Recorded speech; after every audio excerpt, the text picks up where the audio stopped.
Hello students, welcome to this class. आज हम unit number 4 का चैप्टर नंबर 1 स्टडी करने वाले हैं। आज हम बात करेंगे कि वर्तमान समय में जो एग्ज़ामिनेशन की एग्जिस्टिंग प्रैक्टिसेस हैं वो कौन कौन सी हैं। जैसा कि आप स्क्रीन में देख पा रहे हैं, आज हम बात करने वाले हैं unit test, half yearly and annual examination, semester system, board examinations and entrance test, state and national level achievement surveys, use of question banks. तो इन करंट और एग्जिस्टिंग प्रैक्टिसेस ऑफ एग्जामिनेशन की आज हम बात करेंगे कि एक्चुअल में ये इनका जो मीनिंग है वो क्या है और इनके जो प्रोसीजर है इनको कंडक्ट करने का वो क्या है, इनके लाभ क्या है, इनकी सीमाएं क्या है, इन सब के ऊपर आज हम डिटेल्ड डिस्कशन करेंगे। तो सबसे पहले हम बात करते हैं यूनिट टेस्ट की। यूनिट टेस्ट, जैसा कि आप सभी जानते हैं कि यूनिट जो है वो हिंदी में हम इसे इकाई कहते हैं। तो इकाई जो है वो किसी भी, अगर हम मान लीजिए किसी किताब की बात करते हैं या पर्टिकुलर कोई सब्जेक्ट का किसी कक्षा के लिए कोई किताब बनी है, तो उस पूरी किताब का जो होल सिलेबस है उसको जब हम कैटेगराइज करते हैं कुछ यूनिट्स में, जैसे चैप्टर्स में डिवाइड करते हैं हम अपने कंटेंट को, और उनके वो जो डिवाइडेशन होता है उसी को ही हम यूनिट कहते हैं। Test and teaching are the integral part of educational system. Test vary in style, reason and requirement. जैसा कि आप सभी जानते हैं कि जो टेस्टिंग है और टीचिंग है, इनमें अगर हम दोनों की बात करें इम्पोर्टेंस की, तो ये एजुकेशनल सिस्टम के लिए बहुत ही ज़्यादा मायने रखते हैं। टीचिंग और टेस्टिंग के बिना हम एजुकेशन सिस्टम की कल्पना भी नहीं कर सकते हैं। जहाँ शिक्षण की इम्पोर्टेंस बहुत ज़्यादा है, वहीं टेस्टिंग के बिना जो टीचिंग है वो अधूरी है, और टेस्टिंग भी टीचिंग के बिना अधूरी है। इसलिए दोनों जो है वो मोस्ट इम्पॉर्टेंट रोल प्ले करती है यूनिट ये एजुकेशन सिस्टम में। Generally in every subject there are 6 to 10 units. तो आप सभी वैसे जानते हैं कि जो हमारा हर सब्जेक्ट्स होते हैं उनमें नॉर्मली जो 6 से लेकर 10 तक यूनिट्स होते हैं। तो वो यूनिट जो है उसमें आप सब जानते हैं कि हम हर यूनिट में बहुत सारे जो टॉपिक्स हैं उनको ऐड करते हैं। The complex syllabus is break down to simple units. जो हमारा सिलेबस बहुत वाइड होता है, कॉम्प्लेक्स होता है, जो कठिन होता है, उसको हम छोटे छोटे यूनिट्स में डिवाइड करते हैं ताकि सीखने वाले को और सिखाने वाले को आसानी रहे। This help teachers to understand the level and knowledge of students. इससे क्या होता है कि टीचर को ये मदद मिलती है to understand the level and knowledge of students, कि बच्चे का जो नॉलेज है उसका लेवल क्या है। The marks are open to statical treatments. अब क्या है कि जो मार्क्स होते हैं, आप सभी जानते हैं कि जब टेस्ट लेते हैं तो जो मार्क्स हैं वो डेफिनेटली दिए जाते हैं। तो इसमें भी मार्किंग सिस्टम जो है उसको फॉलो किया जाता है जब हम यूनिट टेस्ट बच्चों का लेते हैं। आइए अब इसकी बात करते हैं कि इसकी विशेषताएं क्या है, कैरेक्टरिस्टिक्स ऑफ यूनिट टेस्ट। तो सबसे पहले हम बात करते हैं कि यूनिट टेस्ट जो है वो सिस्टमेटिक होता है। इसमें जो भी यूनिट टेस्ट की व्यवस्था हम करते हैं वो सिस्टमेटिक होती है। हम जैसे कोई सिलेबस है, कोई सब्जेक्ट का सिलेबस है, उसमें जब हम यूनिट टेस्ट कंडक्ट करेंगे तो हम एक व्यवस्थित तरीके से शुरू का जो यूनिट है सबसे पहले उसकी परीक्षा लेंगे, फिर उसके बाद दूसरे यूनिट की, तीसरे यूनिट की। इस तरह से हम जो है वो एक सिस्टम के साथ सीक्वेंस को फॉलो करते हैं यूनिट टेस्ट में। मेज़रमेंट टूल जो है आप सभी जानते हैं कि जो असेसमेंट के लिए हम टूल्स को फॉलो करते हैं, मेज़रमेंट के लिए टूल्स फॉलो करते हैं। उसमें हमारे पास आता है जैसे ऐसे टाइप क्वेश्चंस है, शॉर्ट आंसर टाइप क्वेश्चंस है, very short answer type questions है, मल्टीपल चॉइस क्वेश्चंस है। उसके बाद कई तरह के ऐसे क्वेश्चन जैसे फिल इन द ब्लैंक्स है, ट्रू एंड फॉल्स है, एनालॉजी टाइप क्वेश्चंस है। तो कई तरह के ऐसे जो टूल्स हैं उनको हम फॉलो करते हैं, उनका इस्तेमाल हम यूनिट टेस्ट में टेस्टिंग के लिए करते हैं। डायनामिक प्रोसेस है ये जो यूनिट टेस्ट है वो एक गतिशील प्रक्रिया है जो कि चलती रहती है। हम ये नहीं बोल सकते कि ये बस एक बार ही साल में होती है। ये जो यूनिट टेस्ट है ये हमने कहा कि कई यूनिट्स एक सब्जेक्ट में होते हैं, तो यूनिट टेस्ट जो है वो चलते ही रहते हैं। साल में कई बार यूनिट टेस्ट को हम कंडक्ट करवा सकते हैं। बेस्ड ऑन सिंगल यूनिट, जब भी हम यूनिट टेस्ट लेते हैं तो हम एक एक यूनिट के ऊपर ही टेस्टिंग करते हैं, एक एक यूनिट का ही हम बच्चों का टेस्ट लेते हैं, तभी हम कह सकते हैं कि based on single unit. Scientific method एक बहुत अच्छा मेथड है, साइंटिफिक हम इसको बोल सकते हैं क्योंकि ये जो है बच्चों की जो समझ है, जो अंडरस्टैंडिंग है, उसको चेक करने में मदद करती है। बच्चों को किस तरह से हम एक सीक्वेंस में लर्निंग करवा सकते हैं, एक सीक्वेंस को हम यहाँ पे सिस्टमेटिकली फॉलो करते हैं कि पहले यूनिट में बच्चे ने क्या सीखा, उसको चेक कर लिया, दूसरे में क्या सीखा, तीसरे में क्या सीखा। तो इस तरह से हम जब एक प्रॉपर लॉजिकल सीक्वेंस फॉलो करते हैं तो हम साइंटिफिक मेथड भी इसको कह सकते हैं। प्री प्लान्ड होता है, इसकी बहुत बड़ी विशेषता है कि जब भी हम यूनिट टेस्ट लेते हैं तो वो प्री प्लान होता है, हम पहले से ही इसकी योजना बनाते हैं और योजना में हम इसका पूरा एक ब्लूप्रिंट तैयार करते हैं कि हम किस तरह की परीक्षा बच्चों की लेंगे, कितने नंबर की लेंगे, कितने समय अवधि की होगी, ये सारी उसमें टेस्ट आइटम्स कितनी होंगी। तो ये सारी जो चीज़ें हैं वो पहले से ही हम प्लान करते हैं। ये भी इसकी एक बहुत बड़ी विशेषता है। तो इसके अगर हम स्टेप्स की बात करें, steps for setting up unit test, तो सबसे पहले इसमें देखिए प्लानिंग होती है। प्लानिंग में हमारे पास वैलिडिटी है, रिलायबिलिटी है, सूटेबिलिटी है, इसको हम ध्यान में रखते हैं कि वैलिड हमारा यूनिट टेस्ट वैलिड हो, रिलायबल हो और सूटेबल हो। इसके लिए हमें क्या करना होता है, यूनिट एनालिसिस हम करते हैं। हम पूरी किताब में देखते हैं कि कितने सारे यूनिट्स हैं, उन यूनिट्स में से हमने किस यूनिट की परीक्षा लेनी है, किस यूनिट का हमने टेस्ट लेना है। और उसके बाद हम कंटेंट एनालिसिस करते हैं। जिस यूनिट को हमने सिलेक्ट कर लिया टेस्टिंग के लिए, उसके बाद उसके अंदर का जो कंटेंट है, उसके अंदर कौन कौन से टॉपिक है, उसको हमने एनालाइज करना है। उन सब को हमने पहले चेक करना है कि कौन कौन से टॉपिक है, और फिर उसके बाद हमने उन कंटेंट्स को चेक करके वेटेज टू कंटेंट, फिर कंटेंट को हमने वेटेज देना है कि कौन सा कंटेंट बहुत इम्पॉर्टेंट है और कौन सा कंटेंट जो है वो ज़्यादा इम्पॉर्टेंट नहीं है। और जो ज़्यादा इम्पॉर्टेंट है उसको ही हम हमारी आइटम्स है, टेस्ट आइटम्स, उसमें सिलेक्ट करेंगे। टाइप्स ऑफ आइटम, फिर उसके बाद जब हमने कंटेंट का वेटेज कर लिया, हमने इम्पॉर्टेंट कंटेंट को सिलेक्ट कर लिया, उसके बाद हमारा जो नेक्स्ट स्टेप रहता है वो है कि हमने टेस्ट आइटम जो है उसके टाइप्स को सिलेक्ट करना है कि कौन से क्वेश्चन हमारे शॉर्ट आंसर होंगे, MCQ type questions, subjective type question जो है, वो सारी चीज़ें जो है हम यहाँ पर देखते हैं। जैसे कि मैंने क्वेश्चन के टाइप्स पहले आपको बताया कि कितनी तरह के क्वेश्चंस होते हैं। अब यहाँ पर हम डिसाइड करते हैं कि किस किस तरह के क्वेश्चंस हम बच्चों से इस यूनिट टेस्ट के द्वारा पूछेंगे।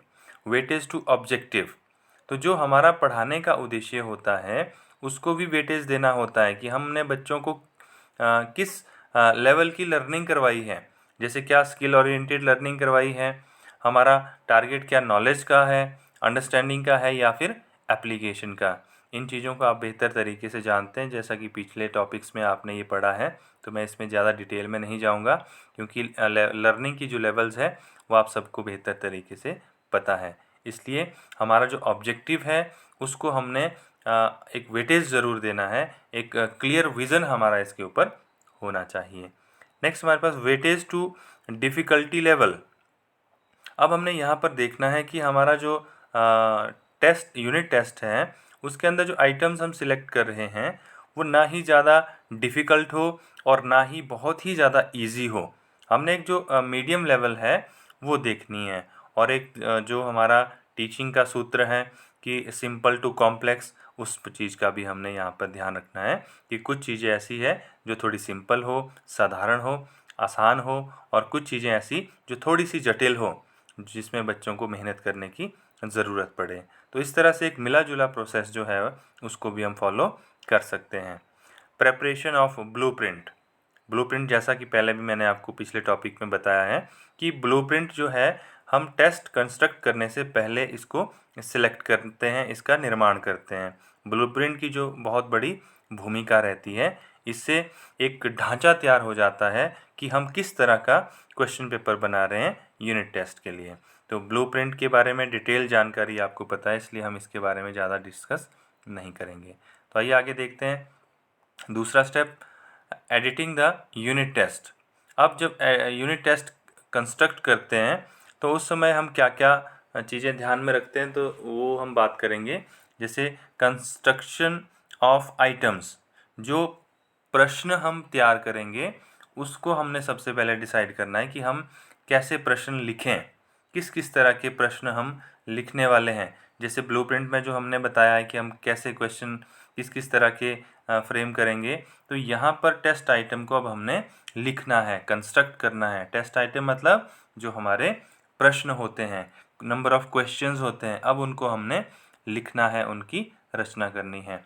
सिलेक्शन ऑफ आइटम्स, हमने क्या करना है, वो जो हमने आइटम्स को सिलेक्ट किया है उसमें से आइटम को कंस्ट्रक्ट किया है, उसमें से हमने सिलेक्ट करना है टेस्ट आइटम को कि अब कौन सा हमने क्वेश्चन फाइनल करना है। ग्रुपिंग ऑफ आइटम्स, अब हमने ग्रुपिंग करनी है। जो हमारे प्रश्न होते हैं, जैसे ऐसे टाइप क्वेश्चंस की अलग से ग्रुपिंग कर दी, शॉर्ट आंसर की अलग से ग्रुपिंग कर दी, फिल इन द ब्लैंक्स को अलग से ग्रुप बना दिया। उसके बाद अलग से पार्ट हम ऑब्जेक्टिव टाइप के जो बाकी क्वेश्चंस होते हैं, ट्रू एंड फॉल्स है, एनालॉगी टाइप क्वेश्चंस है, मैचिंग टाइप क्वेश्चंस है, जो भी हमने टारगेट रखा है कि किसी तरह के क्वेश्चन हमने फ्रेम करने हैं, तो उनकी ग्रुपिंग हमने ज़रूर कर देनी है। इंस्ट्रक्शंस फॉर एग्जामिनी, अब इंस्ट्रक्शंस आप सभी जानते हैं कि जो हमारा प्रश्न पत्र बनता है उसमें हम कुछ इंस्ट्रक्शंस भी देते हैं, ताकि एग्ज़ाम देने वाला, एग्ज़ाम लेने वाला, उन सब को एग्ज़ाम के रिगार्डिंग जो है वो क्लियरिटी हो सके। सेक्शंस इन क्वेश्चन पेपर में सेक्शंस जो है वो ज़रूर होने चाहिए। आप सबको पता है, जैसे हम क्वेश्चन पेपर को भी सेक्शन में डिवाइड करते हैं, जैसे section A, section B, section C, section D, तो उसके अंदर अलग अलग क्वेश्चंस होते हैं। तो ये हमने ज़रूर ध्यान रखना है कि क्वेश्चन पेपर को हमने सेक्शन में डिवाइड करना है।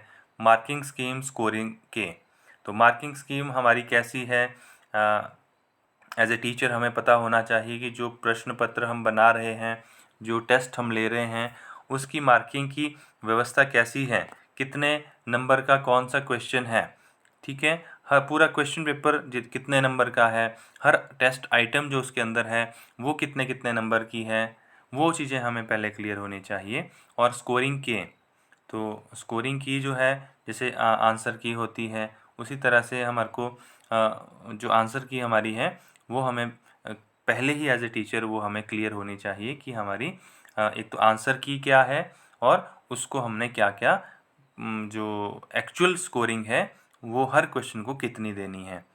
नेक्स्ट है reviewing the question paper. Question paper को अब हमने एक बार रिव्यू कर लेना है, फिर से चेक कर लेना है कि हमने जो सोचा था क्या हमने वही किया है, कहीं कोई गलतियां तो नहीं रही है। जब हम फाइनल एक चेकआउट कर लेते हैं, उसके बाद अगर हमें लगता है कि अब ये फाइनल हो चुका है, इसमें कोई भी गलती नहीं है, तो ऐसी परिस्थिति में हम अपने क्वेश्चन पेपर को क्या करते हैं, एडमिनिस्टर करते हैं। तो नेक्स्ट है एडमिनिस्ट्रिंग द टेस्ट, अर्थात अब हम टेस्ट ले लेते हैं। अब वो टेस्ट जो है वो बच्चों को बांट देते हैं, बच्चों की परीक्षा उसके द्वारा ली जाती है। और उसके बाद जो है पांचवा जो पॉइंट है, टेस्ट रिज़ल्ट। परीक्षा लेने के बाद हम बच्चों का रिज़ल्ट तैयार करते हैं, बच्चों का स्कोर देखते हैं क्या है, बच्चों की एक लिस्ट हम तैयार करते हैं कि किन बच्चों ने कितना स्कोर हासिल किया है। और जो बच्चों के स्कोर्स है वो स्टैटिकल जो ट्रीटमेंट है यहाँ पे हमने बताया है। तो स्टैटिकल जो फॉर्म्स होती है डाटा को प्रेजेंट करने की, तो बच्चों के रिज़ल्ट को हम उस तरह से प्रेजेंट कर सकते हैं, जैसे मीन मीडियन मोड जो सेंट्रल टेंडेंसी होती है उसके द्वारा हम शो कर सकते हैं ओवरऑल हमारा रिज़ल्ट कैसा रहा, फ्रीक्वेंसी है, पॉलीगन है, हिस्टोग्राम है। उस तरह से हम डाटा को रिप्रेजेंट कर सकते हैं जो रिज़ल्ट हमने पाया है बच्चों का, कि किस किस तरह का रिज़ल्ट बच्चों का रहा। तो वो जो स्टैटिकल फॉर्म है उसमें या उसके द्वारा हम प्रेजेंट कर सकते हैं। मेरिट्स ऑफ यूनिट टेस्ट, देखिए अब मेरिट्स की बात करें तो to know learners achievement, learner की अचीवमेंट को जानने के लिए मदद मिलती है। बच्चों की वीकनेसेस क्या है वो पता चलती है इससे। क्लासीफाइंग स्टूडेंट्स, कंपैरिजन, स्टूडेंट्स के बीच में कंपैरिजन किया जा सकता है। To decide effectiveness of teaching, जब बच्चों के रिजल्ट्स पता चलते हैं तो टीचर की इफेक्टिवनेस भी हमें पता चलती है। To know objectives are achieved और नॉट, तो इससे पता चलता है कि बच्चों के जो टीचर ने ऑब्जेक्टिव टीचिंग के रखे थे क्या वो अचीव हुए कि नहीं हुए। हेल्प्स टीचर टू इम्प्रूव, जब बच्चे की फीडबैक आती है, रिजल्ट आता है, तो टीचर को फीडबैक मिलता है कि वो अपने अंदर सुधार करें। अगर बच्चों के रिजल्ट कमज़ोर है, ठीक नहीं है, तो टीचर अपने अंदर सुधार करता है। Help students to perform better, जब स्टूडेंट्स अपनी प्रोग्रेस को चेक कर लेते हैं तो उनको मदद मिलती है कि वो अपनी प्रोग्रेस को अच्छा बना सकें। Development of confidence in students for facing the examination, तो इससे क्या होता है कि स्टूडेंट्स का कॉन्फिडेंस बढ़ता है ताकि वो जो फाइनल एग्जामिनेशन उनके हैं या अन्य कई तरह की परीक्षाएं जो है उनको फेस कर सके। प्रैक्टिकल, ईजी टू एडमिनिस्टर, तो ये जो परीक्षा होती है ये मोर प्रैक्टिकल होती है और आसान तरीके से हम इसको ले सकते हैं। कुछ एक इसकी डिमेरिट्स भी है या इसको हम लिमिटेशन बोल सकते हैं। Do not assess higher level thinking skill, जो थिंकिंग स्किल हायर लेवल का होता है उसको असेस नहीं इसमें किया जा सकता है। Do not consider individual differences, तो इंडिविजुअल जो डिफरेंसेस होते हैं उनको भी प्रॉपर तरीके से हम आइडेंटिफाई नहीं कर पाते हैं। Scores cannot provide true knowledge of students learning, तो ये इसमें ये वीकनेसेस बता रहे हैं कि भाई हम जो बच्चे की स्कोर है उससे ये पता नहीं कर सकते कि बच्चे का जो एक्चुअल नॉलेज है वो कितना है। Bad score sometimes have bad impact on confidence, अगर बच्चे का स्कोर अच्छा नहीं आ रहा है तो उसके कॉन्फिडेंस लेवल को वो डाउन कर देता है। Influenced by factors like attention, fatigue and emotional imbalance, तो बच्चे के अंदर जो थकान होती है, जो उसका अटेंशन है, जो इमोशनल इम्बैलेंस है, तो उसका प्रभाव भी इस तरह की परीक्षाओं में देखने को मिलता है। तो आइए नेक्स्ट हम टॉपिक को डिस्कस करते हैं। नेक्स्ट हमारे पास है हाफ ईयरली एग्जामिनेशन। जैसा कि आप जानते हैं इसे हम हिंदी में अर्धवार्षिक परीक्षा कहते हैं, जो साल के बीच में होती है। जब हमारा सेशन मिड में होता है उस समय जो परीक्षा ली जाती है उसे हम हाफ ईयरली एग्जामिनेशन कहते हैं। अर्धवार्षिक परीक्षा।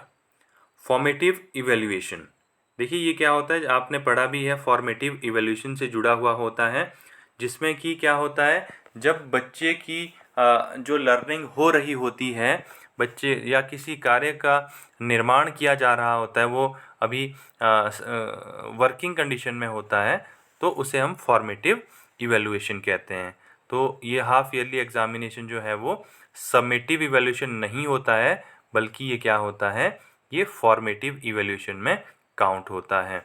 Helps students know about their weakness, तो हाफ ईयरली एग्जामिनेशन में हम इनको इसलिए कंडक्ट करते हैं क्योंकि बच्चे को उनकी वीकनेसेस पता चलती है कि वो कहाँ कमज़ोर है, कहाँ उनको अभी और मेहनत करने की ज़रूरत है। Term test conducted after the completion of one term, तो एक जो टर्म की हम बात करते हैं, टर्म एंड जो परीक्षा होती है, conducted after the completion of one term, एक टर्म को पूरा करने के बाद हम ये जो परीक्षा है उसको लेते हैं। Conducted on board examination pattern, तो ये जो हाफ ईयरली एग्जामिनेशन होते हैं, आप सब जानते हैं कि हाफ ईयरली एग्जामिनेशन जो स्कूलों में ली जाती है वो जो बोर्ड एग्ज़ाम होते हैं उनका जो पैटर्न होता है क्वेश्चन पेपर का, उनका लेने का जो तरीका होता है, उसी की तर्ज पर हम इन हाफ ईयरली एग्जामिनेशन को कंडक्ट करते हैं। उसी तरह से हम पैटर्न्स को फॉलो करते हैं। गिव्स अपॉर्चुनिटी टू इम्प्रूव, इससे टीचर को भी इम्प्रूवमेंट करने का मौका मिलता है। टीचर अगर कहीं पर वीक है, कहीं पर उसकी इफ़ेक्टिवनेस अच्छी नहीं है, और स्टूडेंट्स को भी अपने आप को इम्प्रूव करने की इसमें सहायता मिलती है। Completion of half academic year, और हाफ ईयरली एग्ज़ामिनेशन से ये हमें पता लगता है कि हमने हाफ एकेडमिक जो सेशन है वो पूरा कर लिया है। कंस्ट्रक्टेड बाय स्कूल टीचर्स, ये जो परीक्षा होती है ये स्कूल के अध्यापकों के द्वारा ही ली जाती है। हेल्प फ्रॉम क्वेश्चन बैंक, जो क्वेश्चन बैंक होता है, आगे हम इसके बारे में भी पढ़ेंगे क्वेश्चन बैंक क्या होता है। तो क्वेश्चन बैंक से हम क्वेश्चंस को सेलेक्ट करते हैं आसानी से, और हम परीक्षा के लिए प्रश्न पत्र तैयार करते हैं। Objective must be considered planning आप जानते हैं कि प्लानिंग होनी चाहिए जब हम परीक्षा लेते हैं, हाफ ईयरली परीक्षा लेते हैं। एडिटिंग प्रॉपर ऑप्शंस क्वेश्चंस, जो हमने यूनिट टेस्ट में प्लानिंग की बात की थी, तो वही चीज़ यहाँ पर भी फॉलो होगी।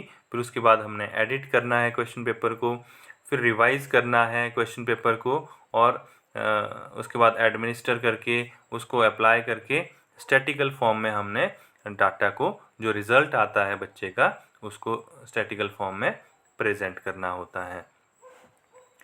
Merits of half yearly exams, अब इसके मेरिट्स हमने वैसे इसके इंट्रोडक्शन में भी अभी डिस्कस किए हैं, तो थोड़ा सा देख लेते हैं। Inspiration to students, half yearly exam के बाद जो है वो रिज़ल्ट्स जो उसके आते हैं उससे स्टूडेंट्स को मोटिवेशन मिलती है, टीचर को हेल्प मिलती है कि उनके गोल्स कहाँ तक अचीव हुए हैं, उनको ये पता चलता है।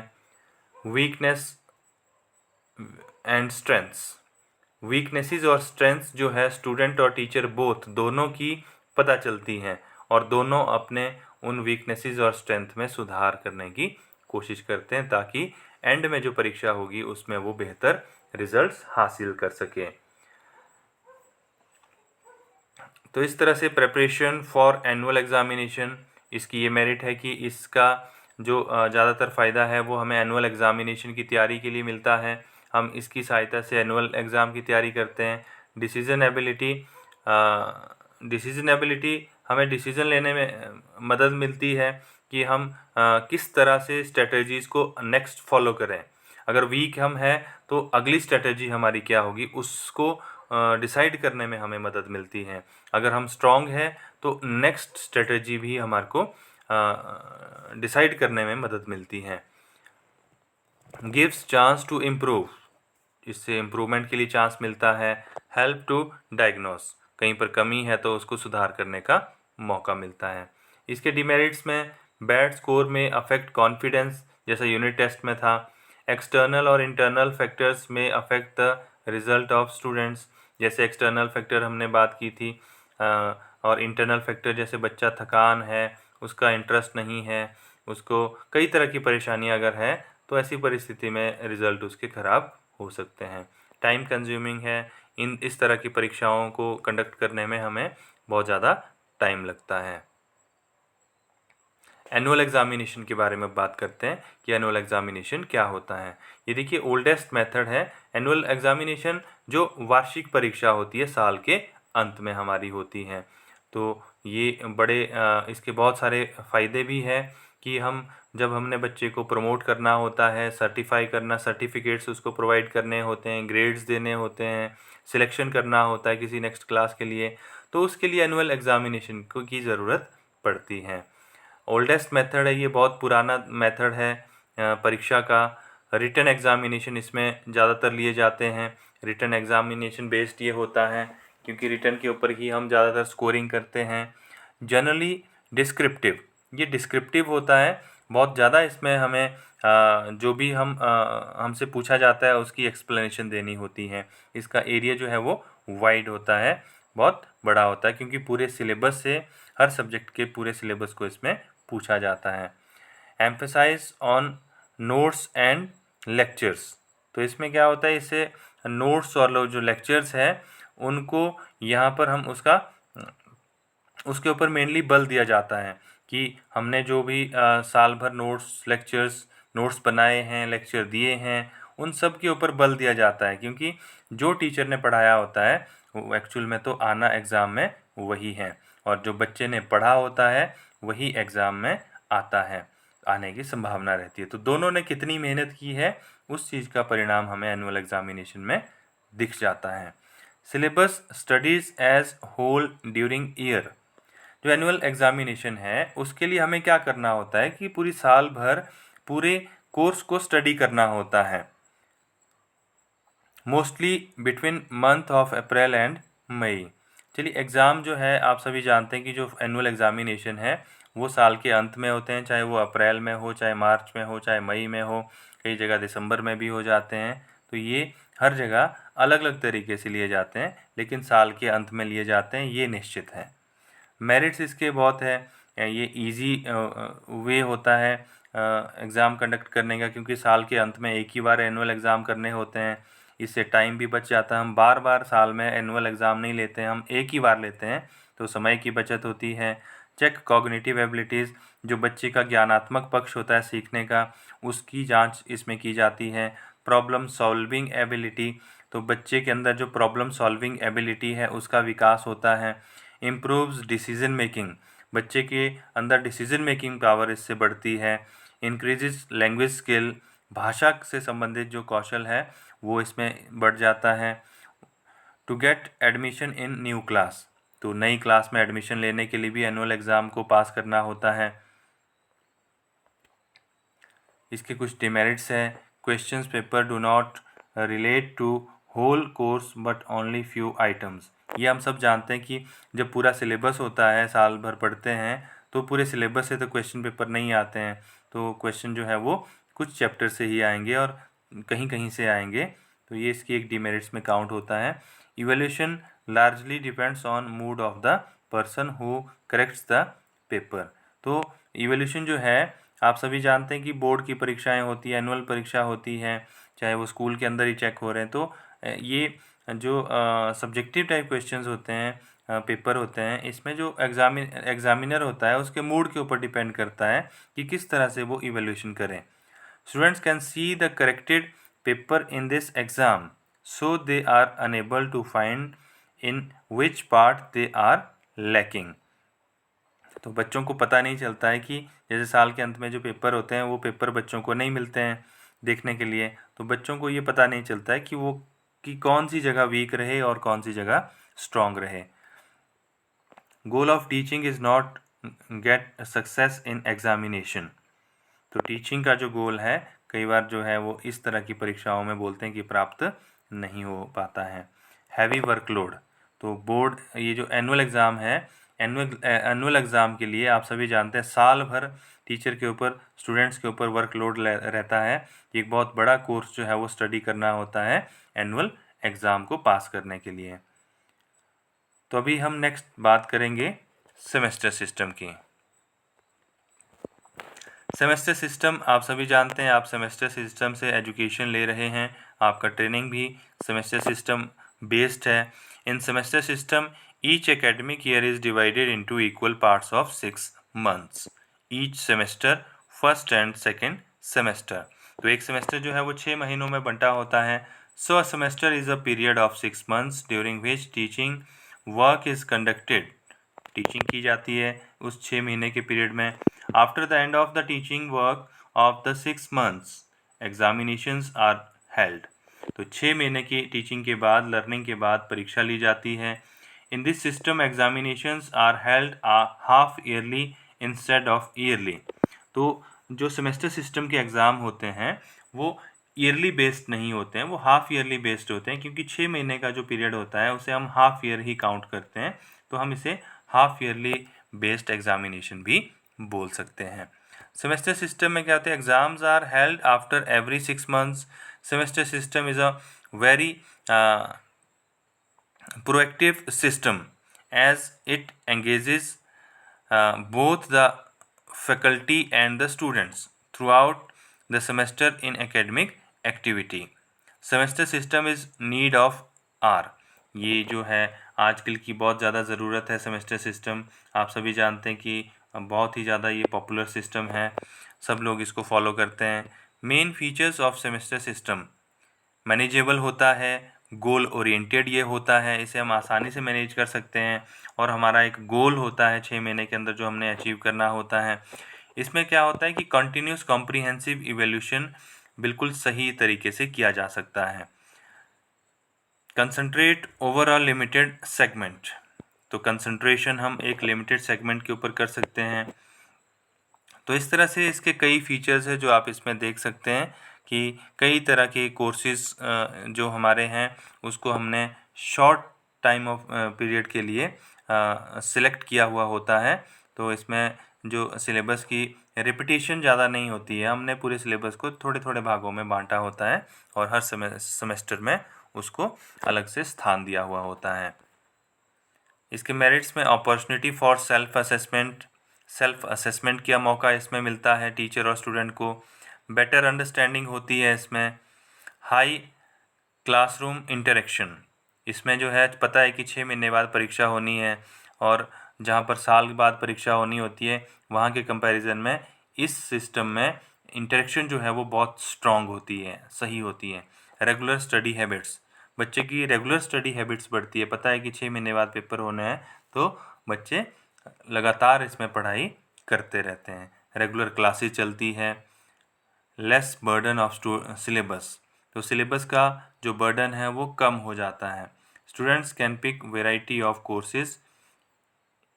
Evaluation of students twice a year, तो बच्चों का मूल्यांकन जो है साल में 2 बार होता है।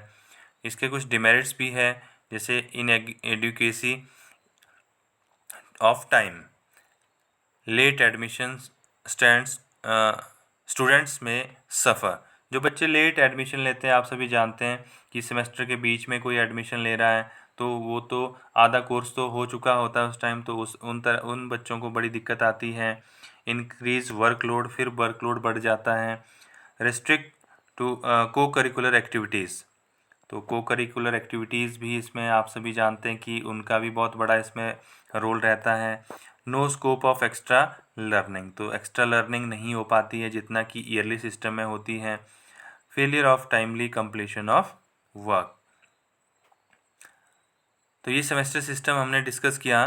तो अभी हम बोर्ड एग्जामिनेशन की यहाँ पे जल्दी से बात करते हैं कि बोर्ड एग्जामिनेशन क्या होते हैं। आप सब लोग वैसे बेहतर तरीके से जानते हैं कि बोर्ड एग्जामिनेशन क्या होते हैं। जो जो एक शिक्षा बोर्ड होता है, जो उसके दायरे में जितने भी स्कूल्स होते हैं, जैसे पूरा एक स्टेट बोर्ड है, स्टेट एजुकेशन बोर्ड है, तो उसके अंदर जितने भी स्कूल्स हैं वो सब की परीक्षा जब लेते हैं एक साथ, जैसे 10वीं की कक्षा है, 10वीं कक्षा की बोर्ड परीक्षा ले रहा है तो वो बोर्ड एग्जामिनेशन कहलाता है, जिसकी बहुत बड़ी विशेषताएं हम यहाँ पे डिस्कस करेंगे। बोर्ड एग्जामिनेशन में क्या होता है कि यहाँ पर जो बोर्ड है उसमें सभी क्वेश्चन पेपर तैयार किए जाते हैं। बोर्ड कंडक्ट करता है इन एग्जामिनेशन को, बोर्ड ही डिसाइड करता है कि परीक्षा कब लेनी है, प्रश्न पत्र कैसा होगा, पूरा जो सिलेबस है उसमें से क्या क्या आइटम सिलेक्ट करनी है, कंडक्ट कैसे किया जाएगा, ये सारी चीज़ें हैं। Both national and state level exam between February and March, आप ये भी जानते हैं कि फरवरी और मार्च के बीच में एग्ज़ाम होते हैं इसके बोर्ड के। रिज़ल्ट इनका 2-3 महीने बाद आता है, ठीक है। तो ये जो बोर्ड है, कुछ बोर्ड हमारा जैसे सेंट्रल बोर्ड ऑफ एजुकेशन होता है, सीबीएसई बोर्ड है, तो उसमें फिर नेशनल लेवल में परीक्षा एक साथ ली जाती है सभी बच्चों की एक ही समय के अंदर। तो ये जो बोर्ड एग्ज़ामिनेशन है ये बहुत ही ज़्यादा रिलायबल और वैलिड होती है, क्योंकि हर जगह सेम चीज़ को हम अप्लाई करते हैं, सेम क्वेश्चन पेपर को अप्लाई करते हैं। तो इसका प्रोसीजर बाकी परीक्षाओं की तरह ही होता है कि प्लानिंग करनी होती है, प्लानिंग के बाद फिर हमने पूरे स्टेप्स वही फॉलो करने जो हमने यूनिट टेस्ट और बाकी टेस्ट में फॉलो किए होते हैं। जैसे सेमेस्टर सिस्टम था, हाफ ईयरली सिस्टम था, ईयरली सिस्टम था, तो प्रोसेस तो वही रहता है। जैसे परीक्षा का टाइम कितना होगा, कितने नंबर की होगी, ब्लूप्रिंट हमने डिसाइड करना है, प्लानिंग करनी है, ये सारी चीज़ें हैं। तो आई थिंक बोर्ड एग्ज़ामिनेशन आपको क्लियर हो गया कि बोर्ड एग्ज़ाम क्या होते हैं। एंट्रांस टेस्ट है। आप सब जानते हैं कि एंट्रांस टेस्ट जो है वो किसी भी यूनिवर्सिटी में, किसी भी स्कूल या किसी इंस्टीट्यूट में एडमिशन के लिए करवाया जाता है। तो एग्ज़ाम जो है इसमें लिया जाता है। एग्ज़ाम जो है वो काफ़ी रिलायबल होता है और उसमें वैलिडिटी भी उस एग्ज़ाम की होती है। तो ये कॉमन होता है, हायर लेवल में इसको ज़्यादातर फोकस किया जाता है। हायर लेवल में ही इस तरह एंट्रांस टेस्ट जो है वो लिए जाते हैं। आप सब जानते हैं कि एडमिशन भी अगर हमने लेना है तो हायर एजुकेशन में हमें एंट्रांस टेस्ट देना होता है। आप लोग जो है बीएड करने आए हैं, आपको पता है कि आपने भी एक एंट्रांस टेस्ट दिया है, जिसके बाद आपका मूल्यांकन किया गया, आपके स्कोर्स के अकॉर्डिंग फिर मेरिट बनी और मेरिट के आधार पर आपको एडमिशन मिला। और ये जो एंट्रांस टेस्ट होता है ये आपकी फील्ड से ही रिलेटेड होता है। जिस क्षेत्र में आप पढ़ाई कर रहे हो, जिस डिसिप्लिन में आप पढ़ाई कर रहे हो, उसी डिसिप्लिन से ओरिएंटेड इसमें टेस्ट आइटम्स होती हैं। अगर हम इसकी कैरेक्टरिस्टिक्स की बात करें तो जनरल एडमिशन्स के लिए होता है admission by recommendations, special admission for students, special admission for international students on private funds. तो कई तरह के एडमिशन के जो टाइप्स होते हैं, ठीक है, तरीके होते हैं, उनके लिए एंट्रांस टेस्ट जो है वो कंपलसरी हो जाता है। आप लोग जानते हैं कि आपने बीएड किया है तो आपको एंट्रांस टेस्ट जो है वो देना ही पड़ा। बिना एंट्रांस टेस्ट के हम एडमिट नहीं कर सकते थे आप लोगों को। इसलिए हर यूनिवर्सिटी का, बोर्ड का, इंस्टीट्यूट का अपना एक एडमिशन करने का एक स्टैंडर्ड होता है, जिसमें कि एंट्रांस टेस्ट जो है वो सबसे हाई लेवल का स्टैंडर्ड माना जाता है। अब हम बात करते हैं नेशनल अचीवमेंट सर्वे की। तो नेशनल अचीवमेंट सर्वे क्यों किया जाता है? आप सभी जानते हैं कि जो सर्वेज होते हैं वो किसी भी चीज़ की इफ़ेक्टिवनेस को चेक करने के लिए किए जाते हैं। अगर हमने मान लीजिए कोई एजुकेशन पॉलिसी बनी है, ठीक है, तो एजुकेशन पॉलिसी को इम्प्लीमेंट किया गया, तो हम अब चेक करेंगे, जैसे जो सर्वे होते हैं उसमें ये जांच की जाती है कि क्या वास्तव में जो हमने पॉलिसीज़ बनाई है क्या उसका फ़ायदा लोगों को मिल रहा है या फिर नहीं मिल रहा है। हम लोगों की राय लेंगे, लोगों के मत लेंगे, लोगों के विचार सुनेंगे, तो वो पूरे, जैसे हम एक सैम्पलिंग करते हैं, जैसे नेशनल लेवल की कोई पॉलिसी है, स्टेट लेवल की कोई पॉलिसी है या डिस्ट्रिक्ट लेवल की कोई पॉलिसी है, तो हम उस लेवल पे जाके, चाहे डिस्ट्रिक्ट लेवल पे, चाहे स्टेट लेवल पे, चाहे नेशनल लेवल पे जाके सर्वे करेंगे, जांच करेंगे, समीक्षा करेंगे कि क्या उस पॉलिसी का लोगों को फ़ायदा मिल रहा है वास्तव में या फिर नहीं मिल रहा है। जैसे यहाँ RTE एक्ट 2009 है, राइट टू एजुकेशन एक्ट है, जिसमें कि 6 से 14 वर्ष तक के बच्चों को कंपलसरी एजुकेशन देने का प्रावधान किया गया है। अगर हमने इसकी इफ़ेक्टिवनेस की बात करनी है तो पूरे देश में जब हम सर्वे करेंगे, जब हम देखेंगे कि क्या वास्तव में 6 से 14 वर्ष के सभी बच्चे पढ़ाई कर रहे हैं, जो प्राइमरी एजुकेशन है, ठीक है, वो ले पा रहे हैं कि नहीं ले पा रहे हैं, तो सर्वे के बाद जो है हम ये डिक्लेयर कर सकते हैं कि वास्तव में ये जो एक्ट है वो कितना ज़्यादा यूज़ हो रहा है, कितना लोग इसका फ़ायदा उठा रहे हैं। तो to monitor improvement in children's level of learning and to assess the health of government education system as whole. तो गवर्नमेंट एजुकेशन सिस्टम कैसे रन हो रहा है, गवर्नमेंट स्कूल्स में क्या क्या बच्चों को दिक्कतें आती है, फैसिलिटीज़ क्या है, इंफ्रास्ट्रक्चर कैसा है गवर्नमेंट स्कूल्स का, गवर्नमेंट स्कूल्स के रिज़ल्ट्स कैसे हैं, टाइम टू टाइम क्या क्या कमियां वहाँ पर आ रही है, टीचर की क्या डिमांड्स है, वहाँ पे बच्चे क्या वहाँ पे एक्सपेक्ट करते हैं गवर्नमेंट से। तो ये सारी चीज़ें जो है सर्वेज़ के द्वारा हम कलेक्ट करते हैं विचार लोगों के, जिससे होता क्या है कि इस तरह के जब सर्वेज़ किए जाते हैं तो नई जो पॉलिसीज़ बननी होती है, नया कुछ चेंज करना होता है, कुछ अमेंडमेंट करनी होती है, तो उसमें इन सर्वेज़ का बहुत ही ज़्यादा रोल रहता है।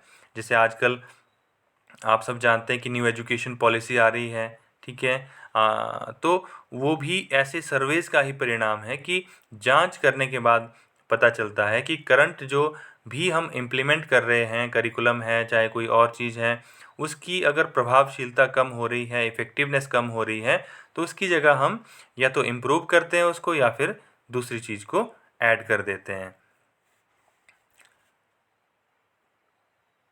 तो इसमें कुछ स्टेप्स बताए गए हैं, आप इनको बड़े ध्यान से देख सकते हैं कि नेशनल अचीवमेंट सर्वे जो है वो कौन कौन से स्टेप्स हम उसमें फॉलो करते हैं।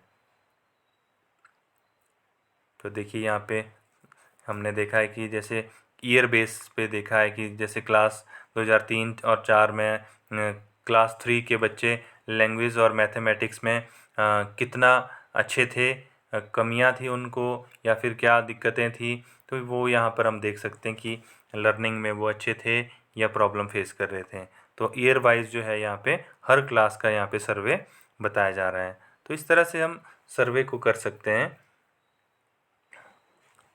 फिर स्टेट लेवल का नेशनल लेवल सर्वे है, स्टेट लेवल सर्वे भी इसी तरह से ही होता है, बस चेंज इसमें क्या होता है कि वो स्टेट के ऊपर डिपेंड करता है, स्टेट के अंदर ही इस चीज़ को हम फॉलो करते हैं। जैसे सर्व शिक्षा अभियान है, समग्र शिक्षा है, ठीक है, टीचर एजुकेशन है।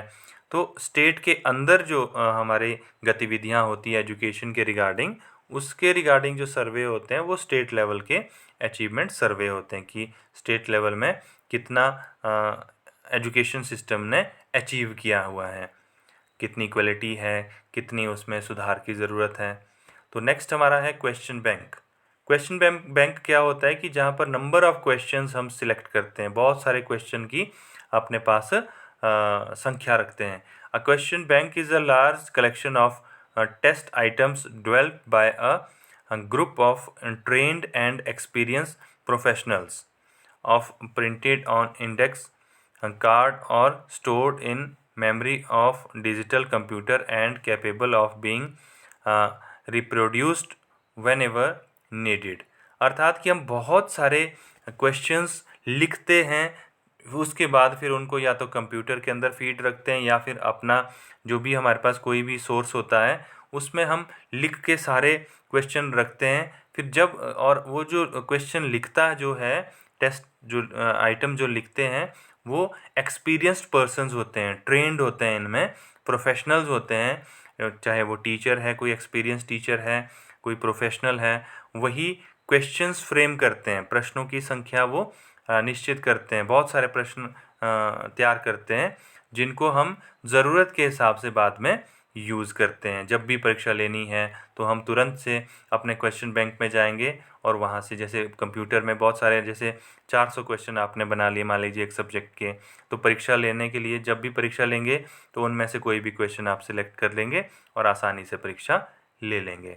तो क्वेश्चन बैंक जो है एक टीचर के लिए बहुत इम्पॉर्टेंट रहता है, जिससे होता क्या है कि हम कभी भी आसानी से परीक्षा ले सकते हैं, हम अपने समय की बचत कर सकते हैं। Question bank of subjects is the list of questions, मतलब ये क्वेश्चन की लिस्ट होती है नंबर ऑफ क्वेश्चंस की, for concern subject according to a particular syllabus. तो किसी विशेष सिलेबस के ऊपर आधारित ये क्वेश्चंस होते हैं।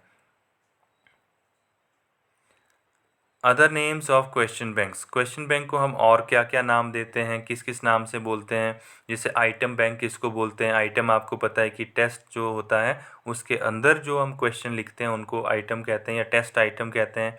आइटम कलेक्शन भी इसको बोलते हैं, टेस्ट आइटम लाइब्रेरी भी इसको बोलते हैं, आइटम रिव्यूअर्स भी इसको बोलते हैं, रिसीवर भी इसको बोलते हैं, रिजर्वर सॉरी, आइटम रिजर्वर भी इसको बोलेंगे।